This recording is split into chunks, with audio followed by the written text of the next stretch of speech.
काठमाडौँ उपत्यकामा बहुमतले विजयी हुन सक्ने सम्भावना बोकेका भनिएका बालेन शाह पराजित भएका छन्।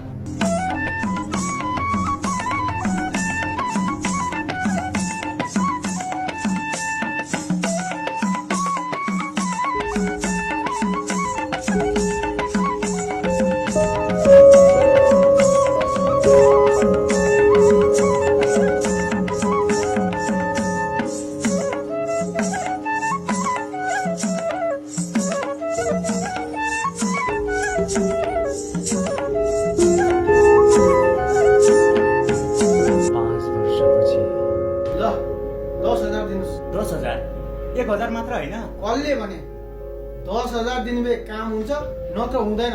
तपाईँ जानुहोस्। यो त ठाडै भ्रष्टाचार भयो। यसरी ह्यान्ड टु ह्यान्ड क्यास दिने व्यवस्था खारेज गरेर चाँडै डिजिटलाइज गर्नु पर्यो। त्यो त सम्झने पानी छम्कने भाइ। डिजिटलाइज भयो भने हामीले के खाने? हामी बाँच्नु परेन। तपाईँ सम्पत्ति कर तिर्न जानुभयो, घरबाल कर तिर्न जानुभयो। त्यो घरबाल कर तिर्न दिनभरि लाइनमा बस्नुहुन्छ, अनि भोलि आउनुहोस् भन्छन्, फेरि भोलि बस्नुहुन्छ, अनि पर्सि आउनु भन्छ। अनि यतिसम्म मान्छे फ्रस्ट्रेट हुन्छन् कि आफैले तिर्नुपर्ने पैसा तिर्नलाई पनि मान्छेले घुस दिन्छन् कि 5,000 तिर्नुपर्ने, ल 1,000 एक्स्ट्रा लानुहोस् अनि मेरो तिरिदिनुहोस् न भनेको। त्यो अनलाइन पेमेन्ट भएको भए त त्यो भ्रष्टाचार रोकियो। गल्ती गरियो, साह्रै नराम्रो गल्ती गरियो।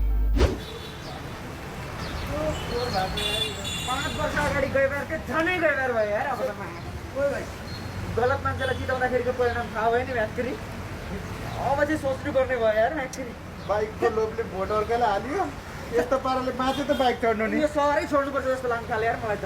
काठमाडौँ उपत्यकामा लगभग 1200 मेट्रिक टन फोहोर दैनिक रूपमा उत्पादन हुन्छ, जसमध्ये 70% अर्ग्यानिक फोहोरलाई चाहिँ इन्सिनरेटर मसिन राखेर तपाईँको तुरुन्तै त्यसलाई अर्ग्यानिक मलमा रूपान्तरण गरेर नजिकका जिल्लाहरूमा चाहिँ त्यसलाई बेच्न पनि सकिन्छ।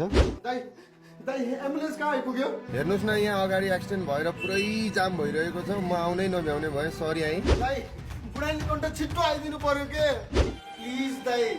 हामी तपाईँले भनेको हस्पिटलको लागि काम गर्दैनौँ दाइ। हेलो एम्बुलेन्स दाइ प्लिज यार, प्लिज आइदिनु न दाइ। प्लिज दाइ, दाइ प्लिज आइदिनुहोस् न दाइ, प्लिज दाइ। दाइ आमा त बित्नु भयो।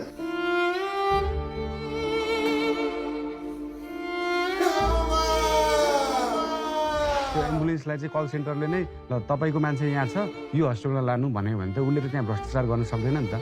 टाइममा पनि पुग्न सक्छ। एम्बुलेन्समा GPS सिस्टमहरू भयो, एम्बुलेन्सलाई ट्र्याक गर्न सकिन्छ। सबभन्दा नजिकको एम्बुलेन्स चाहिँ कहाँ छ अहिले? जस्तै अब हामी अहिले 3 कुलीमा छौँ, एउटा एम्बुलेन्स चाहिँ यहीँ बानेश्वरमा छ, अर्को चाहिँ चक्रपथमा छ भने सुरुमा त हामीले बानेश्वरलाई त्यहाँ ट्र्याक गरेर त्यो 5 मिनटमा आइपुग्न सक्यो नि त।